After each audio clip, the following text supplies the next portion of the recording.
capítulo 3.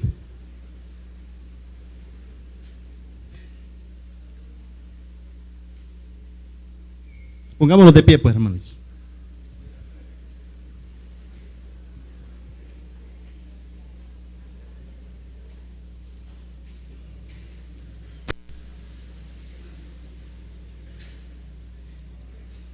Empecemos del 2:15, hermanos.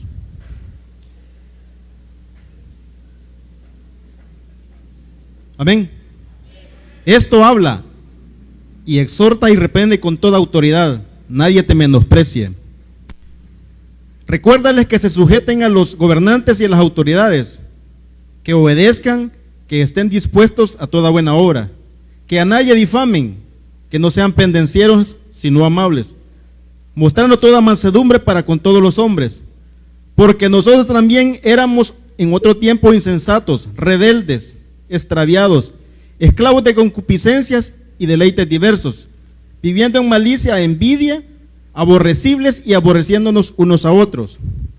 Pero cuando se manifestó la bondad de Dios, nuestro Salvador, y su amor para con los hombres, nos salvó, no por obras de justicia que nosotros hubiéramos hecho, sino por su misericordia, por el lavamiento de la regeneración y por la renovación del Espíritu Santo, el cual derramó en nosotros abundantemente por Jesucristo nuestro Salvador, para que justificados por su gracia viniésemos a ser herederos conforme a la esperanza de vida eterna. Amén. Bendito Dios, te damos gracias, Padre,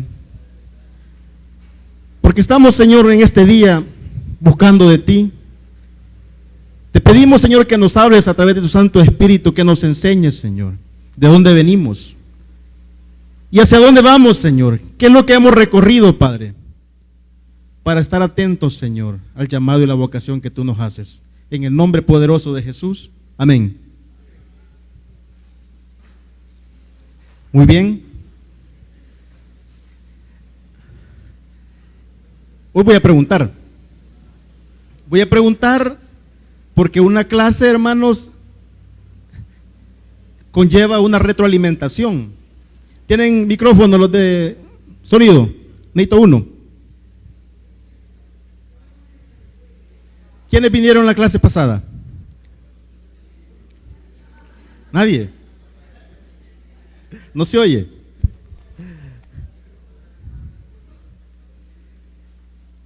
Alguien que me recuerde a mí de qué se habló en las cartas pastorales de Timoteo 1 y 2.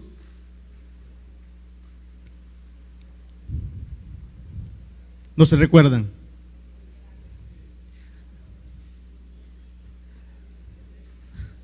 ¿Se recuerdan, hermanitos? No, no es broma.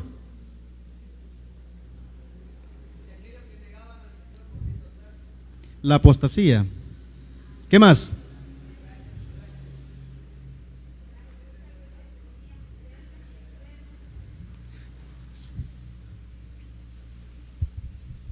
De las excusas que se ponen muchas veces, que son internas y externas. Así es. Estamos expuestos a situaciones internas y externas. ¿Qué más? No tengan pena, hermanitos, si aquí estamos aprendiendo. Yo estoy aprendiendo acá. Si se nos olvida una enseñanza de apenas 2 semanas, atención, óiganme, si se nos olvida una enseñanza de apenas una semana, se nos puede olvidar la obra del Espíritu Santo en nuestras vidas, lo que ha hecho. Eso es lo que acabamos de leer, ¿o no? Eso es lo que acabamos de leer. El micrófono para el hermano acá. Sí, esa fila, cabal. Hermanito, un aporte suyo ahí. Bueno, también estaba hablando sobre la imposición de las manos y el don de la predicación, hermano. Amén, así que es. No se podía, o sea, este es un don que Dios nos ha dado y que no lo podemos descuidar. No olvidar el don va mediante la imposición de las manos, Pablo le dice a Timoteo. En sí, ejercer la práctica pastoral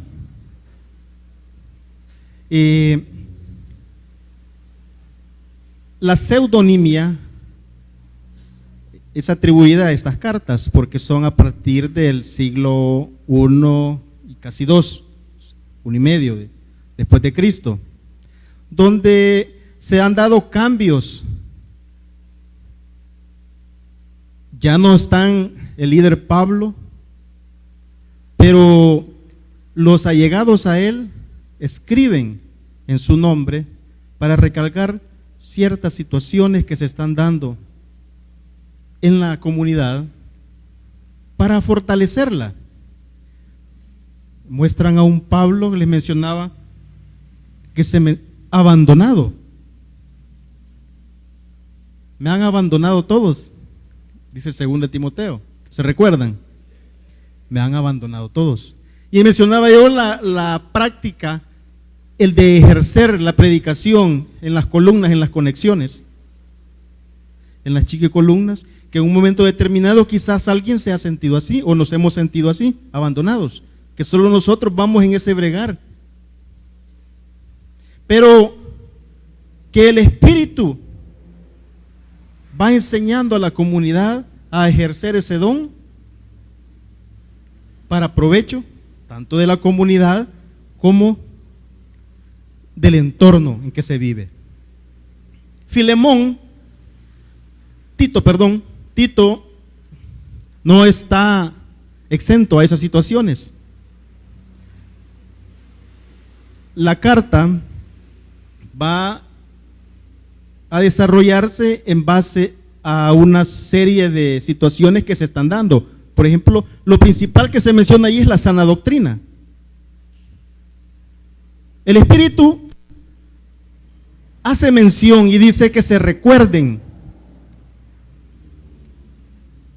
de la regeneración y la renovación que obró en la vida de los creyentes. Pero eso, ¿para qué? ¿Cuál es el propósito? ¿O qué enseñanza quiere dar el Espíritu a esa comunidad y a la nuestra también? ¿Se recuerda usted cuándo vino a los pies de Cristo? ¿Se recuerda? Porque en el versículo que hemos leído, 3, porque nosotros también éramos en otro tiempo insensatos, necios. Hay que recordarnos, el Espíritu nos dice, recuérdese de dónde ha venido usted, de dónde ha salido, de dónde lo ha sacado el Señor. Porque el fin de esa situación de que la renovación y regeneración que ha hecho el Espíritu en su vida no es en este momento, es para vida eterna, dice al final. Ese es el objetivo. Para vida eterna. Pero en este bregar, en este caminar, hay situaciones que los van a desmotivar. La carta a Tito nos enseña la actitud de la comunidad, la actitud del creyente hacia el mundo. Y eso está reflejado en el versículo 1 y 2. Recuérdales que se sujeten a los gobernantes y autoridades, que obedezcan, que estén dispuestos a toda buena obra. Ese es el resultado del Espíritu Santo y de la renovación y regeneración en su vida. La pregunta que debemos hacernos es, ¿qué actitud tenemos nosotros hoy?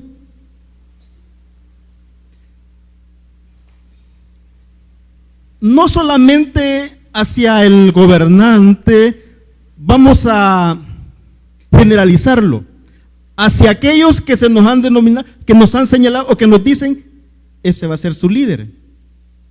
¿Qué tanto obedece usted a su líder?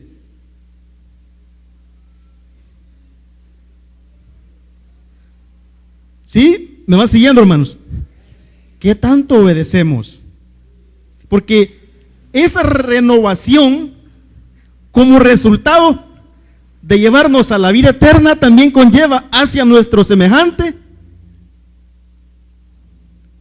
¿El qué, hermanos? ¿Qué dice el 1? ¿Alguien? Someternos, sometimiento. Sujeto, sometimiento a los líderes, a los gobernantes.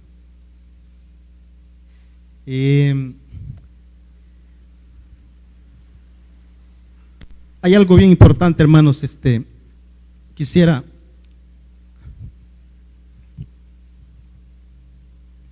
enmarcarlo. Disculpen mi letra, hermanito, que yo sí no.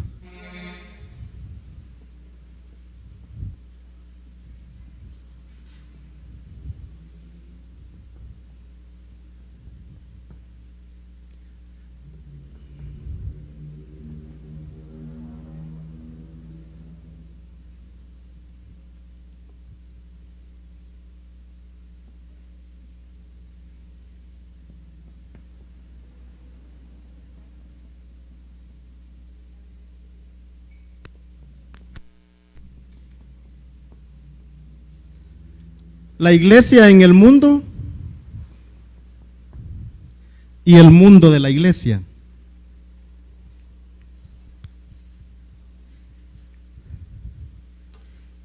Lo que se nos está mostrando ahí es el comportamiento hacia dos directrices, hacia dos líneas. Para ello, la iglesia en el mundo nos dice que hay situaciones, que hay entidades, llámese políticas, económicas, social, religiosas, que están en nuestro derredor. Les mencionaba que pueden ser amenazas para nosotros externas o internas. El mundo de la iglesia, poniéndolo bajo perspectiva del 1 y 2, de los versículos del capítulo 3. La iglesia en el mundo. Les decía que hay entidades dentro del sistema económico, político, social, religioso, cultural. Y todas esas situaciones se someten a un régimen económico.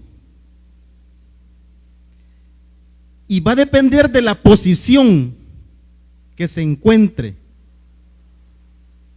el individuo o la persona que va a adoptar ciertas situaciones, ¿verdad? Para el caso de nosotros puede ser rebeldía, puede ser sumisión. Les comentaba la semana pasada de el culto y la adoración al emperador. ¿Se recuerdan? ¿O no se recuerdan? ¿Sí? Esa era una de las situaciones que se estaba dando en las comunidades helenísticas de Asia, de las cuales Pablo era el líder. La comunidad del emperador, una clase alta que adoraba por beneficio, pero que llevaba consigo ciertas situaciones que arrastraba a grupos de personas que no eran de un estatus económico fuerte, eran pobres. Entonces, en la iglesia en el mundo, la iglesia va a estar observando, viendo todas las situaciones que se dan en su entorno, que en cierta medida le van a afectar. Decisiones políticas, decisiones económicas. Tal es el caso, pues, en la evangelización, con esta nueva ley del gobierno, del terrorismo, el Espíritu va a redireccionar la evangelización a llegar a donde hay necesidad. Amén. esas decisiones están, porque estamos en el mundo. Estamos en el mundo. Y esas situaciones son las que determinan el comportamiento y la dirección que debe tomar la iglesia. Situaciones económicas. Y hemos visto, y todos para nosotros sabemos, la postura que puede adoptar una iglesia en cuanto al sistema económico. O bien se somete y se vuelve alguien que apoya un régimen de explotación, o vemos también a iglesias que pueden sustentar un régimen político. Esas son las situaciones donde está inmersa la iglesia. Ahora metamos esa en el contexto del versículo 1. Recuerda los que se sujeten a los gobernantes y a las autoridades, que obedezcan, que estén dispuestos a toda buena obra. Pablo recalca, a toda buena obra. La iglesia en el mundo debe someterse siempre y cuando esté dispuesto a una buena obra, marcada y dirigida por las normas establecidas en la sana doctrina que dicen las cartas pastorales. Porque a veces podemos desviarnos, hermanos. ¿Me van siguiendo, hermanos, la idea? Amén. Ahora bien, esa es la iglesia en el mundo. Pero el mundo de la iglesia, esa es otra cosa, hermanos. El mundo de la iglesia es la fuerza del Espíritu. Porque es el Espíritu el que lleva a la iglesia a lugares donde están los últimos, los desvalidos. Ahí es donde llega la palabra de Dios liberando. Por eso es que les decía, podemos olvidar una predicación de una semana, pero olvidar de dónde venimos, de dónde nos ha sacado Dios, de dónde la renovación que ha hecho el Espíritu, no la debemos olvidar. Porque si usted olvida eso, usted ha retrocedido. Y esa es la lucha que tenían. Y es el mensaje que tienen en la carta pastoral. No se olviden que la acción del Espíritu ha hecho en su vida una renovación y una regeneración. Por tanto, su conducta debe ser de acuerdo a la libertad que Dios nos ha dado. Hoy es un día que se ha celebrado como día de libertad. Ya vamos a ver la carta a Filemón y vamos a entender y comprender a qué libertad se debe de entender, se debe de llegar el cristiano. Porque en realidad el hombre verdaderamente libre es aquel que tiene dominio de sí mismo para decir no a las situaciones que menciona la carta que éramos antes. Como lo dice el versículo 3. Esto éramos antes, hermanos. Vanagloriosos, dice. ¿Qué más dice? Desobedientes. Eso éramos antes, hermano.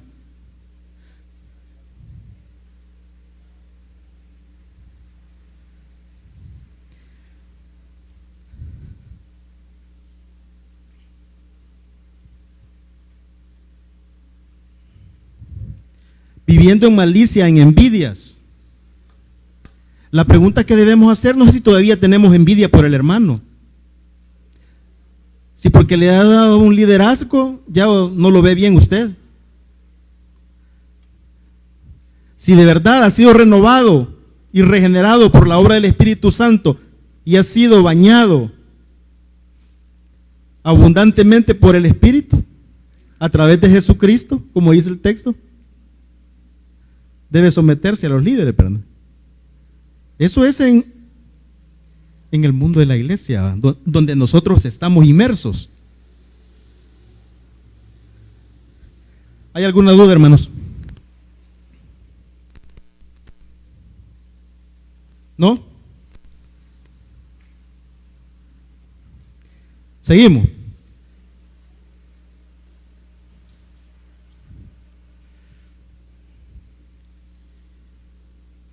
El mundo de la iglesia, regido por el Espíritu, transforma primeramente al individuo, quitándole todas aquellas realidades que eran adversas a Dios. Miren, hermanos, en nuestro caminar tenemos que hacer un alto y analizar nuestro recorrido. ¿Cuánto tiempo tiene usted de estar en el Evangelio? Si eso ha provocado en su vida una transformación, una regeneración, una renovación, para que fruto de ello tengamos el resultado de los versículos 1 y 2. ¿Lo tenemos, hermanos? Eso es el reto, esa es la conciencia que debemos alcanzar.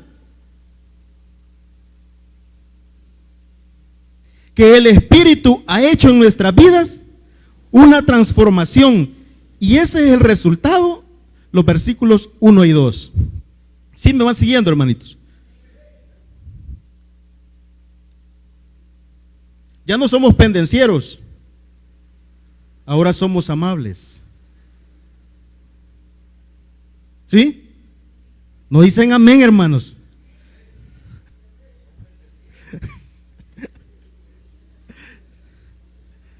Insensatos, rebeldes. Las características que se están mencionando van de acorde a mi comportamiento hacia afuera. ¿Cómo vamos a impactar si el testimonio que estamos dando no va acorde o al lineamiento que el Espíritu quiere? No vamos a transformar este mundo. Solamente vamos a estar como la iglesia en el mundo, pero siendo una más de ella. Pero el mundo de la iglesia, se transforma, liberta, como dice el versículo, lava. Y a eso nos ha llamado, para alcanzar la vida eterna, que es el fin último del cristiano. Primeramente debemos examinarnos constantemente, hermanos, y ver qué situaciones en nuestra vida no están de acorde al lavamiento, a la renovación del Espíritu. ¿Por qué? Porque nosotros ejercemos una labor de predicación, pero se da una situación bien, pero bien marcada en las columnas, en las conexiones y en las chiquicolumnas. Todos queremos ir a predicar a otro lugar, pero el lugar donde nosotros vivimos no predicamos. ¿Por qué? Porque estamos, el testimonio, la iglesia, ese mundo nos ha absorbido por ciertas situaciones, llámese vicios, llámese comportamiento. Somos rebeldes con los padres y nos escuchan los vecinos. Entonces, cuando el Espíritu nos reta y nos dice, predica, me voy a predicar a otro lado.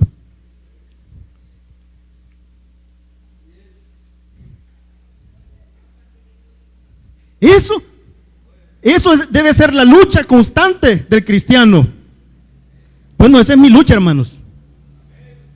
Esa es mi lucha. ¿Qué tanto doy testimonio yo en el lugar donde yo vivo para transformar ese lugar? porque muerte hay. No es que se estén, quizás no se da como en Valle del Sol, no se da como en otra zona conflictiva, pero hay muerte espiritual. Y eso es lo que quiere el Espíritu, hermanos. Si no, nos estamos dando paja, hermanos. Eso es lo que quiere el Espíritu. ¿Sí me van siguiendo, hermanos? ¿Dudas? Ahí hay el pastor tiene.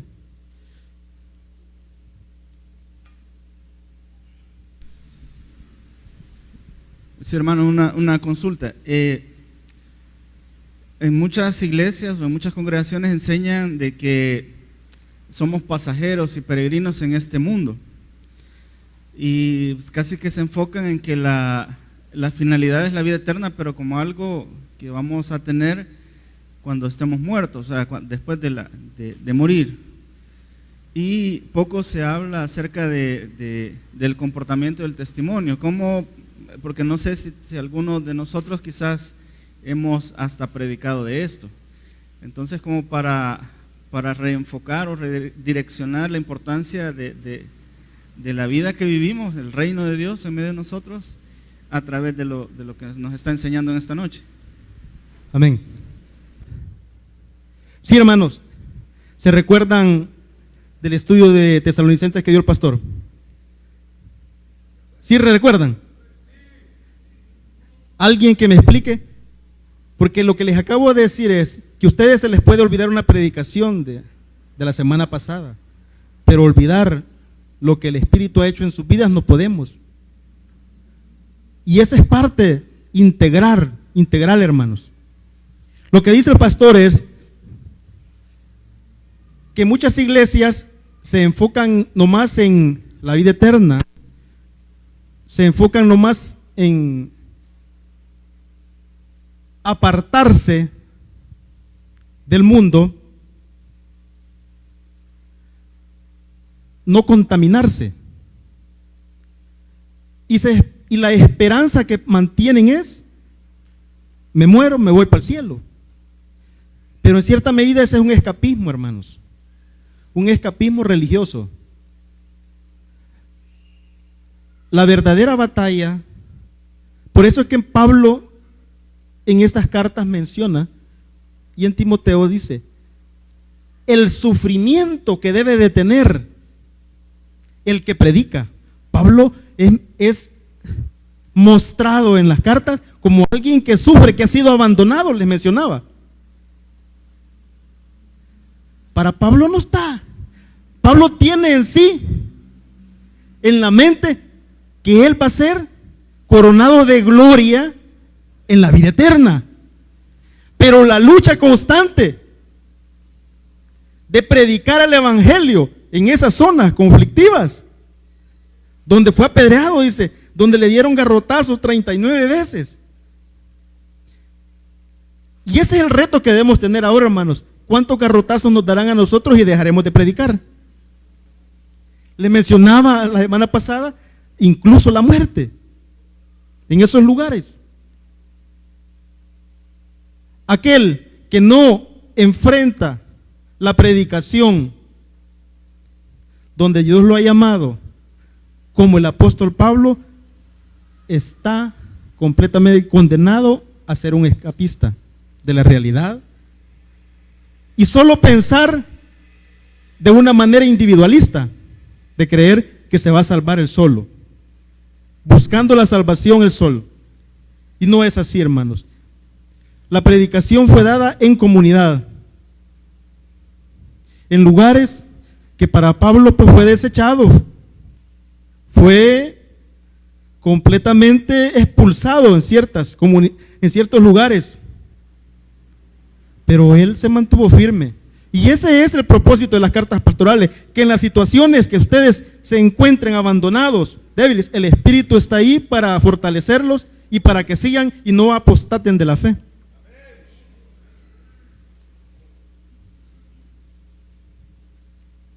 ¿Alguna otra pregunta, hermano?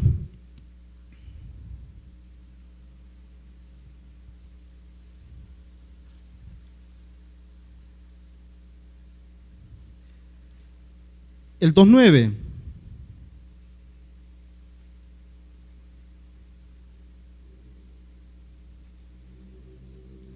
Exhorta a los siervos a que se sujeten a sus amos, que agraden en todo, que no sean respondones,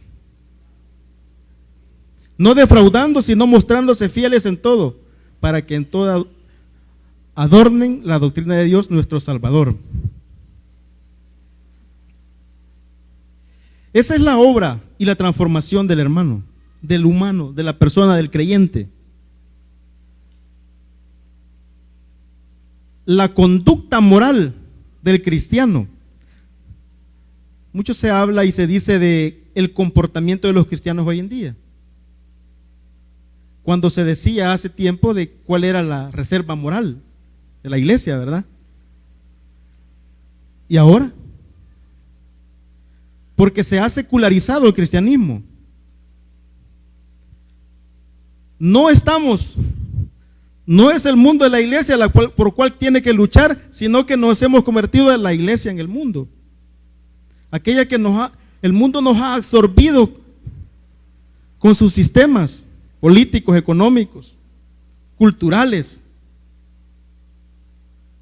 Y hemos dejado de ser lo que dice en los versículos.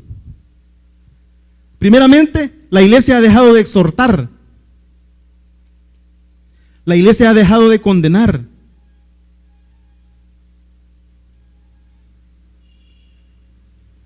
En esos lugares de predicación, hermanos, el predicador tiene que estar consciente de esa realidad. ¿Qué está sucediendo? ¿Cuál es la obra del enemigo? Y eso solo lo va a hacer el Espíritu Santo, hermanos, guiándolo. Si no, ¿cómo se va a pregonar liberación?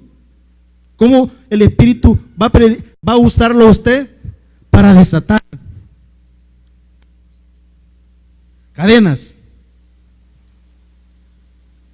Primeramente, la conducta moral que tenemos nosotros. Nuestro comportamiento va a desatar externamente transformaciones, porque la gente va a decir en usted: ese hombre es intachable, como dicen las cartas, que se comporte el cristiano. Compórtate, le dice Timoteo, intachable. Que nadie te menosprecie. Hermanos, que nadie nos menosprecie. Que nadie nos menosprecie. Y eso se va a lograr de acuerdo a nuestra conducta, a nuestro comportamiento.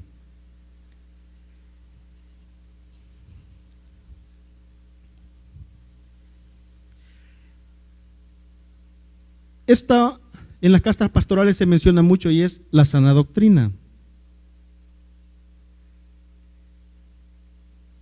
Es el eje fundamental del comportamiento hacia afuera, hacia el mundo. No es que las comunidades están desligadas del mundo, están inmersas en él, pero están inmersas en él ejerciendo libertad. Vamos a ver a Filemón, porque sí encaja en estas cartas por la situación del esclavismo. Vamos a Filemón, hermanos.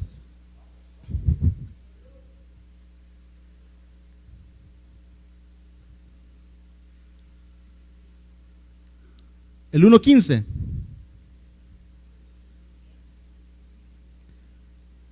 Porque quizá para esto se apartó de ti por algún tiempo, para que le recibieses para siempre, no ya como esclavo, sino como más que esclavo, como hermano amado, mayormente para mí.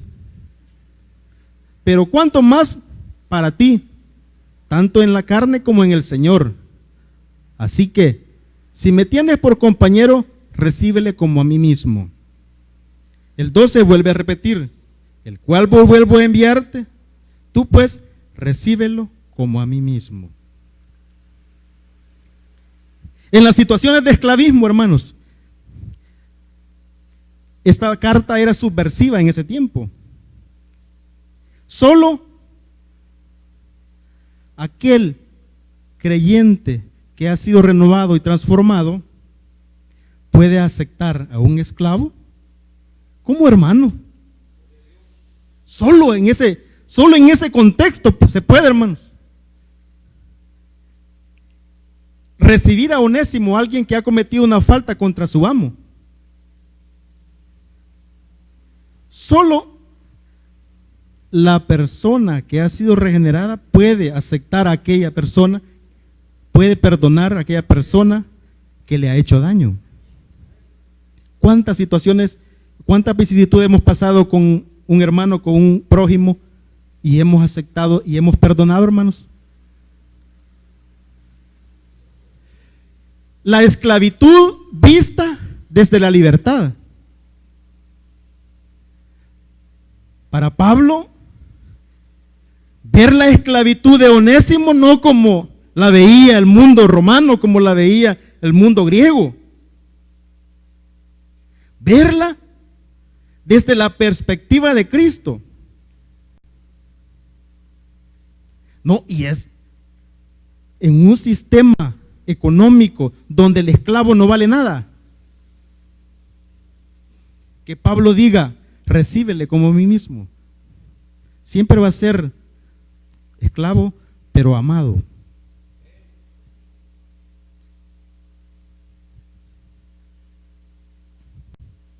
Y esa es la conducta que debe de tener el creyente, hermanos. En esas situaciones donde la predicación se da, donde lo han amenazado a usted de muerte, donde lo han golpeado, donde le han puesto el arma, ¿guarda usted rencor?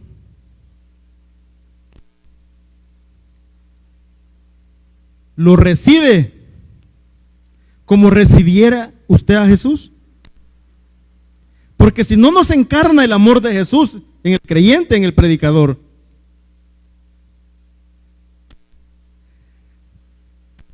la carta a Filemón no muestra textos o versículos del Espíritu Santo, pero está inmerso allí. Es que solo el Espíritu puede obrar en la persona para que acepte la aceptación del hermano como tal.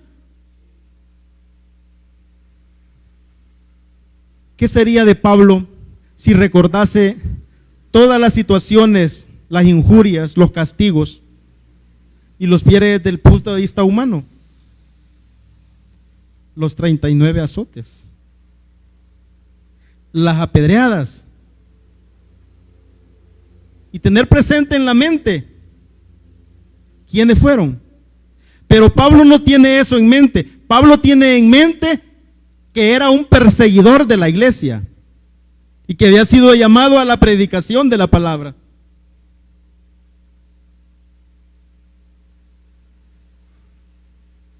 Ustedes, hermanos, y yo, eso éramos antes. Rebeldes, envidiosos. Pero por medio de la regeneración y el lavamiento del Espíritu Santo, vamos en ese caminar hacia la vida eterna, pero también tenemos de cara a esta realidad un compromiso de comportamiento para la transformación y hacer reino de Dios, hermanos. Amén.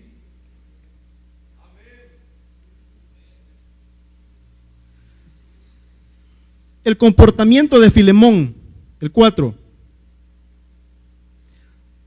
Doy gracias a mi Dios haciendo siempre memoria de ti en mis oraciones, porque oigo del amor y de la fe que tienes hacia el Señor Jesús y para con todos los santos. El halago y el compromiso de la carta está haciendo y retribuyendo a Filemón el golpe que se le dará de aceptación de alguien que ha cometido una falta o una falla contra él. No dice el texto qué es lo que se realizó, no dice qué fue la falta que cometió, pero podría ser de dinero, ¿verdad? Robo. El 6, para que la participación de tu fe sea eficaz en el conocimiento de todo el bien que está en vosotros por Cristo Jesús, pues tenemos gran gozo y consolación en tu amor, porque por ti oh hermano, ha sido confortado los corazones de los santos. Por amor. No el amor del que se dan los hipotes, va, y que se sueñan, va. No, el amor de Cristo, va. ¿Se acuerdan de la lectura de Juan de Pasmos a la iglesia de Éfeso? Has olvidado el primer amor. Ese primer amor es el amor de entrega de Jesús hacia nosotros. Que poder decir con toda certeza y seguridad: Padre, perdónalos porque no saben lo que hacen. Eso es amor. Y eso es ese amor es el que va a transformar. Y ese amor es el que le está recalcando Pablo que debe de tener Filemón en cuanto a Onésimo. Hoy en día debemos tener ese amor. Ese amor de fraternidad entre hermanos, de compromisos, de lucha, de entrega.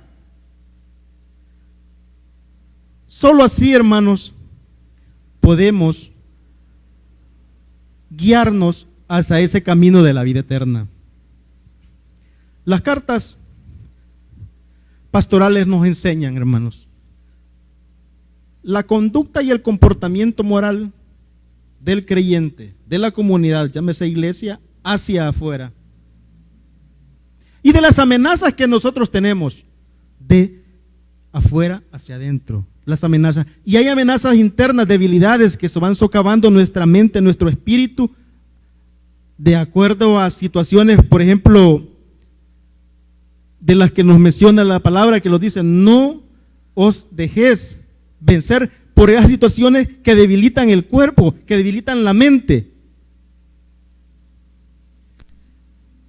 Pablo se sentía abandonado, pero no débil en el espíritu, hermanos. Y él sabía de que la lucha que debía de tener debería ser constante para la transformación y alcanzar esa corona de vida, hermanos. Amén. Hay preguntas, hermanos. Pregunto yo, hermanos.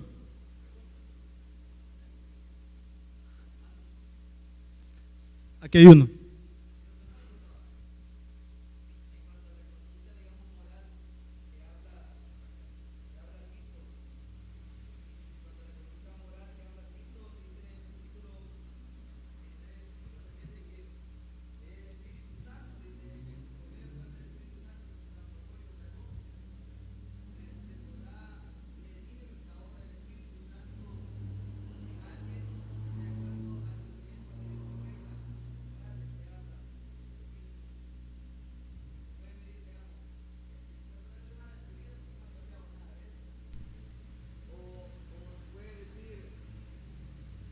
Si es independiente, pues la obra que el Espíritu Santo hace en uno y la moralidad que está llevando de respecto a las reglas que dice. Dice la palabra que por sus obras los conoceréis. Y el comportamiento del cristiano, bueno, ahorita deténgase un momento y piense: esa situación que usted está haciendo va de acorde a la línea o a la transformación que el Espíritu Santo quiere en su vida. Eso va para mí también. Esa situación que usted está pasando ahorita, como dice, esos pecados ocultos, ya no dejando de hacer las cosas ocultamente. Porque el Espíritu, la obra de Él es decirnos: y usted cuando va a hacer algo, no me deja mentir, cuando usted va a hacer algo indebido, inmediatamente piensa y dice: esto está malo, esto no lo debo hacer. Pero declinamos a veces y lo hacemos. Entonces ahí es donde se constricta el Espíritu Santo. No es que lo podemos medir, porque yo no puedo medir el comportamiento suyo de acuerdo al Espíritu. Pero el Espíritu en su vida está haciendo algo que le está mostrando y diciendo: hey, compórtate como debes. Y usted mismo es el que se mide y el mismo el que se hace un autoexamen. Y el Espíritu le está diciendo constantemente cuál es el comportamiento como cristiano que debe de tener. La palabra se predica la palabra, pero en eso el Espíritu está haciendo una labor de exhortación. En otra está haciendo una labor de consuelo. Pero nosotros solo los dejamos guiar por la lectura de la palabra. ¿Y qué es lo que el Espíritu quiere decir? Porque para ustedes pueden tomar, ustedes son, cada hermano que está acá es un mundo. Todos están tomando la predicación desde un punto, desde donde ustedes están, desde donde ustedes piensan, desde un punto cultural, político, religioso, todas esas situaciones, pero la palabra llega a ustedes, el Espíritu habla a su vida y le dice, eso no lo hagas. Yo no puedo medir su comportamiento. Yo puedo ver rasgos, puedo ver situaciones en su carácter, pero de que definitivamente yo no sé si usted su comportamiento implique de que va, que llega en la noche y le pide perdón al Señor y el Señor lo perdona. Esa es la obra del Espíritu también. Otro, hermanos. Aquí la hermana, ¿no?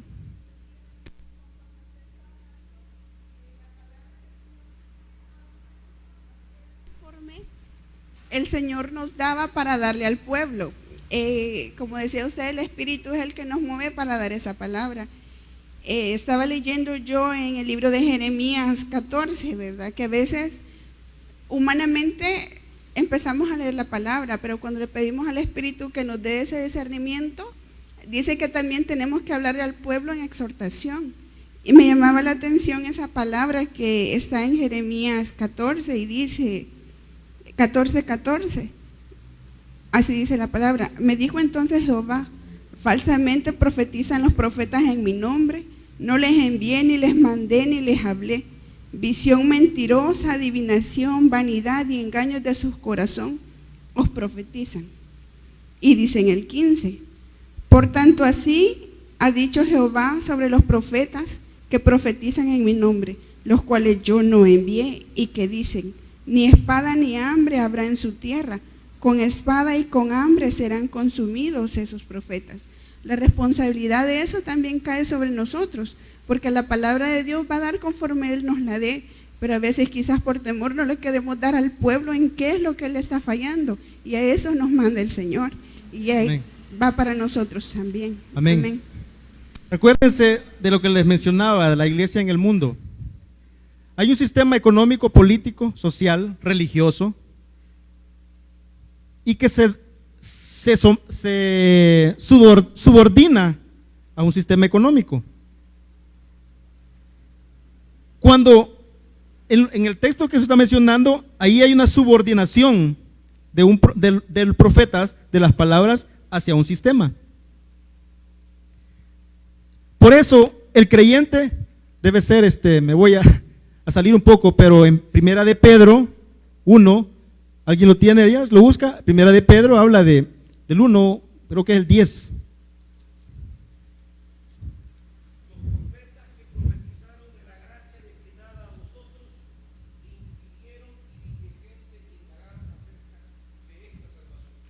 Amén.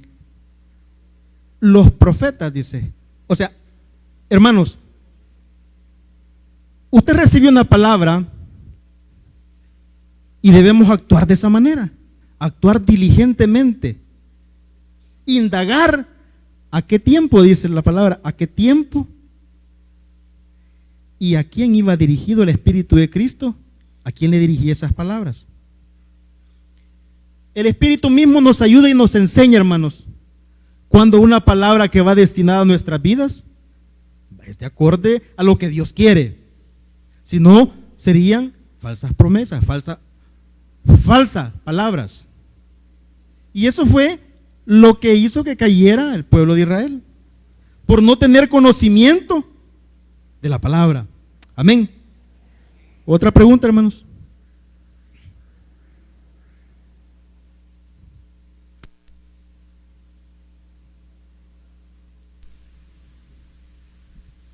Dios le bendiga, hermano. Amén. Solo hacer quizás una pregunta con respecto a la moralidad que hablaba la palabra. Sí. Usted hablaba acerca de guardar el testimonio y de mantenernos íntegros e intachables ante las personas. Ahora, ¿pero qué es más inmoral? Si yo le pregunto eso. Inmoral en el sentido de acercarnos a prostitutas, pandilleros, personas asesinas y predicarles la palabra, ¿o es más inmoral doblar rodillas y creer que con oraciones y no hacer nada Dios va a transformar la vida de las personas? Porque a veces, quizás para las personas, inmoral es querer hacer más allá de lo que solo orar, con lo que solo con lo que orar se podría hacer. No sé si me entiende. ¿Me está diciendo moral o orar? Moral. ¿Qué es más inmoral? Ok. Hacer oídos sordos a la necesidad y guardar el testimonio ante las personas, o procurar cumplir la voluntad de Dios aunque ante las personas no hagamos buen testimonio. Esa es mi pregunta. Hermano, en esa parte yo considero, es mi postura, yo puedo predicar el evangelio, puedo dar un buen testimonio, y eso ejerce en las personas una transformación. Pero cuando usted predica el evangelio, se malmata, como que decíamos la semana pasada, se esfuerza tanto, se esforzaban como la iglesia de Éfeso, pero había perdido el primer amor, y parte del primer amor es un compromiso a Cristo, porque lo demanda la palabra, ¿verdad? O sea, mi comportamiento no va a estar de acuerdo a lo que diga el hermano, no, va a estar de acuerdo a lo que Cristo, a lo que yo creo que debe ser la actitud mía para agradar a Él, para agradarlo. Y esa es la actitud de Pablo. Podemos, porque si no, seríamos solo una iglesia que se ha secularizado, que trabaja con esfuerzo como lo hacía la iglesia de Éfeso, pero haya perdido el primer amor, el amor hacia el prójimo, hacia las situaciones que causan muerte en las personas. Eso puede causar, ¿por qué? Porque ahí está faltando usted a la moral ya. No sé si está claro, hermano. Si no, le pedimos la ayuda al pastor ahí.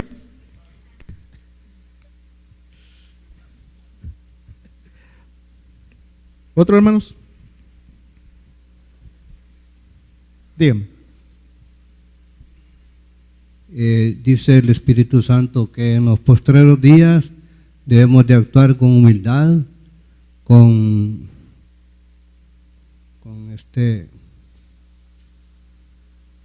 prudencia, dice, ¿verdad? Amén. Sí, hermanos, miren, es que el comportamiento, no perdamos el eje de la renovación. Una persona renovada por el Espíritu no puede desviarse. Usted se tuvo un encuentro, por eso es que Pablo dice, esto erais. Y ese es el reto del cristiano, hermanos. Eso éramos. Eso era yo. Pero en ese caminar, ¿cuánto desgaste he tenido? Que puedo, si yo me descuido, puedo tener y caer, tener un desliz. Hay que actuar con prudencia, hermanos, y ser guiados por el Espíritu. ¿Otra pregunta, hermanos? Dígame, hermano Jorge. Quiero referir más que todo en el momento que muchos nos paramos al frente, sabemos que hay un pueblo que va necesitado de una palabra, les predicamos, y lo que les predicamos muchas veces no es lo que es, porque predicamos de palabra, pero no que sea una realidad, hermano. Muchas veces se predica y créanme que no son lo que son en realidad. Yo creo que ese es un punto muy delicado que todos como predicadores debemos de tener. No podemos pararnos a predicar algo que no es, hermano. Nosotros decimos esto es así, pero hacemos lo contrario. Creo que eso es algo muy delicado en esto de la predicación y es a lo que Pablo se refiere incluso en capítulo 13 de Segunda de Corintios. Dice que él cuando va a llegar, dice, no seré indulgente, o sea, va a reprender aquello que no está bien entre ese pueblo. Amén, hermano. Sí, hermanos, esa es la lucha constante del creyente, que su caminar sea de acorde a lo que Dios quiere y lo que el Espíritu está haciendo en su vida. Porque si no mostramos ningún rasgo de ello, entonces estamos haciendo, vana es la cruz de Cristo en nuestras vidas, hermanos, y no es eso, ¿va? Porque si estamos perdiendo el rumbo que mencionaba, ¿va?, de la regeneración y la renovación del Espíritu Santo, que nos ha bañado con abundancia del Espíritu para alcanzar vida eterna. Amén. Pongámoslos de pie, hermanos.